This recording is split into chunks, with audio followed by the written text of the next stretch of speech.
കേരളത്തിന്റെ അറബിക്കടൽ തീരം പ്രകൃതി ഭംഗിയാൽ മാത്രമല്ല കോടിക്കണക്കിന് രൂപ മൂല്യമുള്ള അപൂർവ ധാതുക്കളാൽ സമ്പന്നവുമാണ്. കൊല്ലം ജില്ലയിലെ ചവറ മുതൽ ആലപ്പുഴയിലെ തോട്ടപ്പള്ളി വരെ നീളുന്ന തീരദേശത്ത് അടിഞ്ഞുകൂടിയിരിക്കുന്ന കരിമണൽ വെറും മണലല്ല. അത് രാജ്യത്തിന്റെ പ്രതിരോധ മേഖലയ്ക്കും ബഹിരാകാശ ഗവേഷണത്തിനും അത്യാവശ്യമായ തന്ത്രപ്രധാനമായ ധാതുക്കളുടെ കലവറയാണ്.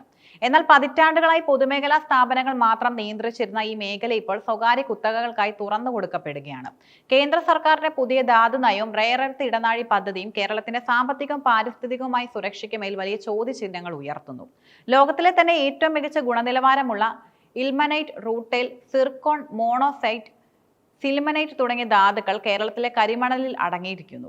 ഭൗമശാസ്ത്ര പഠനങ്ങൾ പ്രകാരം ഏകദേശം 32.435 ദശലക്ഷം ടൺ ധാതു നിക്ഷേപം കേരള തീരത്തുണ്ടെന്നാണ് കണക്കാക്കപ്പെടുന്നത്.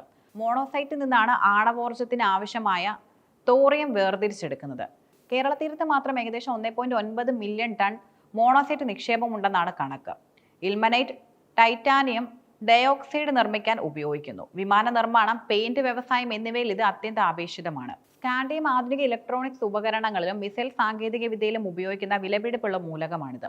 നിലവിൽ Kerala minerals and metals limited, Indian rare earth limited എന്നീ പൊതുമേഖലാ സ്ഥാപനങ്ങൾ മാത്രമാണ് ഈ ധാതുക്കൾ വേർതിരിച്ചെടുക്കുന്നത്. എന്നാൽ കേന്ദ്രത്തിന്റെ പുതിയ നിയമ ഭേദഗതിയോടെ ഈ കുത്തക അവസാനിക്കാൻ പോവുകയാണ്.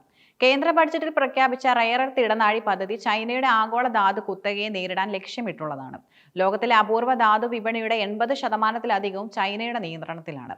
ഇന്ത്യയുടെ കിഴക്കൻ തീരത്തെയും പടിഞ്ഞാറൻ തീരത്തെയും ബന്ധിപ്പിച്ച് ഒരു വൻകിട ഖനന വ്യവസായ ശൃംഖല നിർമ്മിക്കുക എന്നതാണ് ഈ പദ്ധതിയുടെ കാതൽ. തന്ത്രപ്രധാനമായി ഈ മേഖലയിലേക്ക് സ്വകാര്യ ലോബികൾ എത്തുന്നതോടെ വൻതോതിലുള്ള മണൽ ഖനനത്തിന് വഴിയൊരുക്കും. ആറ്റോമിക് മിനറൽസ് വിഭാഗത്തിൽ പെടുത്തിയിരിക്കുന്ന പല ധാതുക്കളെയും ഖനനത്തിന് എളുപ്പമാക്കുന്ന രീതിയിൽ തരം താഴ്ത്തിയത് സ്വകാര്യ കമ്പനികളെ സഹായിക്കാനാണെന്ന ആക്ഷേപവും ശക്തമാണ്. കേന്ദ്രം പദ്ധതി പ്രഖ്യാപിക്കുന്നതിന് മുൻപ് തന്നെ കേരളം സ്വന്തം നിലയിൽ ഒരു റെയർ എർത്ത് കോറിഡോർ വിഭാവനം ചെയ്തിരുന്നു. വിഴിഞ്ഞം തുറമുഖം മുതൽ ചവറ വഴി കൊച്ചി വരെ നീളുന്ന ഈ പദ്ധതിയിലൂടെ 42,000 കോടി രൂപയുടെ നിക്ഷേപവും 50,000 തൊഴിലവസരങ്ങളുമാണ് സംസ്ഥാന സർക്കാർ ലക്ഷ്യമിട്ടത്.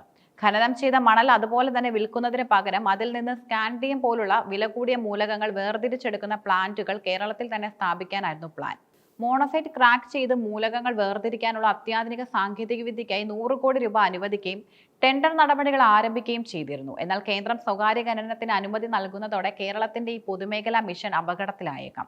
ലാഭം മാത്രം ലക്ഷ്യമിടുന്ന സ്വകാര്യ കമ്പനികൾ കേരളത്തിൽ വ്യവസായശാലകൾ തുടങ്ങുന്നതിന് പകരം അസംസ്കൃത മണൽ പുറത്തേക്ക് കടത്താനാണ് സാധ്യത കൂടുതൽ. കേരളം നേരിടുന്ന ഏറ്റവും വലിയ വെല്ലുവിളി തീരശോഷണമാണ്. നിലവിൽ പൊതുമേഖലാ ഖനനം നടക്കുന്ന ചവറ മേഖലയിൽ പോലും വലിയ തോതിലുള്ള കടലാക്രമണം അനുഭവപ്പെടുന്നുണ്ട്. സ്വകാര്യ കമ്പനികൾക്ക് ഖനനാനുമതി നൽകിയാൽ അത് തീരദേശത്തെ ഇക്കോസിസ്റ്റത്തെ പൂർണ്ണമായും തകർക്കും. മണൽക്കുന്നുകൾ സുനാമി പോലുള്ള കടൽക്ഷോഭങ്ങളിൽ നിന്ന് തീരത്തെ സംരക്ഷിക്കുന്ന സ്വാഭാവിക മതിലുകളാണ്. ഖനനം ഈ പ്രതിരോധം ഇല്ലാതാക്കും. 10,000-കണക്കിന് മത്സ്യത്തൊഴിലാളികളുടെ തൊഴിലിനെ ഇത് നേരിട്ട് ബാധിക്കും. കടൽ ഭിത്തികൾ തകരുകയും കടൽ ഉൾനാടുകളിലേക്ക് കയറുകയും ചെയ്യുന്നത് വലിയൊരു ജനവിഭാഗത്തെ അഭയാർത്ഥികളാക്കി മാറ്റും. അപൂർവ ധാതുക്കളുടെ കാര്യത്തിൽ ചൈനയെ ആശ്രയിക്കുന്നത് കുറയ്ക്കുക എന്നത് ഇന്ത്യയുടെ സുരക്ഷാ താല്പര്യമാണ്. എന്നാൽ അത് സ്വന്തം തീരദേശവാസികളെ ബലി കൊടുത്തുകൊണ്ടാവരുതെന്നതാണ് കേരളത്തിന്റെ നിലപാട്. കേന്ദ്രം പ്രഖ്യാപിച്ച റെയർ എർത്ത് ഇടനാഴിയിൽ ഖനനത്തിന് മുൻഗണന നൽകുന്നത് പോലെ തന്നെ ഖനനം ചെയ്ത ധാതുക്കളുടെ സംസ്കരണവും പ്രാദേശികമായി നടക്കുമെന്ന് ഉറപ്പാക്കേണ്ടതുണ്ട്.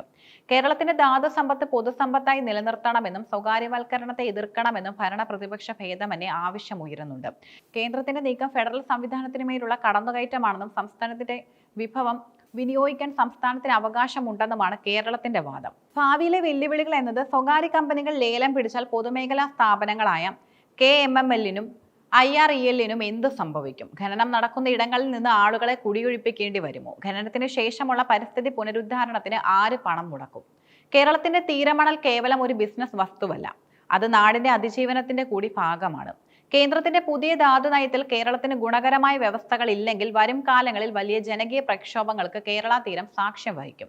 42,000 കോടിയുടെ നിക്ഷേപവും തൊഴിലവസരങ്ങളും കേരളത്തിന്റെ വികസനത്തിന് അത്യാവശ്യമാണെങ്കിലും അത് പരിസ്ഥിതിയെയും സാധാരണക്കാരുടെ ജീവിതത്തെയും തകർത്തുകൊണ്ടാകരുത്. കേന്ദ്രത്തിന്റെ വരാനിരിക്കുന്ന ധാതു നയം പുറത്തു വരുന്നതോടെ മാത്രമേ ഈ വിഷയത്തിൽ പൂർണ്ണമായ ചിത്രം വ്യക്തമാകൂ. എന്നാൽ ഇപ്പോൾ തന്നെ കേരളം ജാഗ്രതയിലാണ്. തങ്ങളുടെ മണ്ണ് തങ്ങൾക്കറിയാതെ വിദേശ കമ്പനികളോ സ്വകാര്യ കമ്പനികളോ കൊണ്ടുപോകാതിരിക്കാൻ.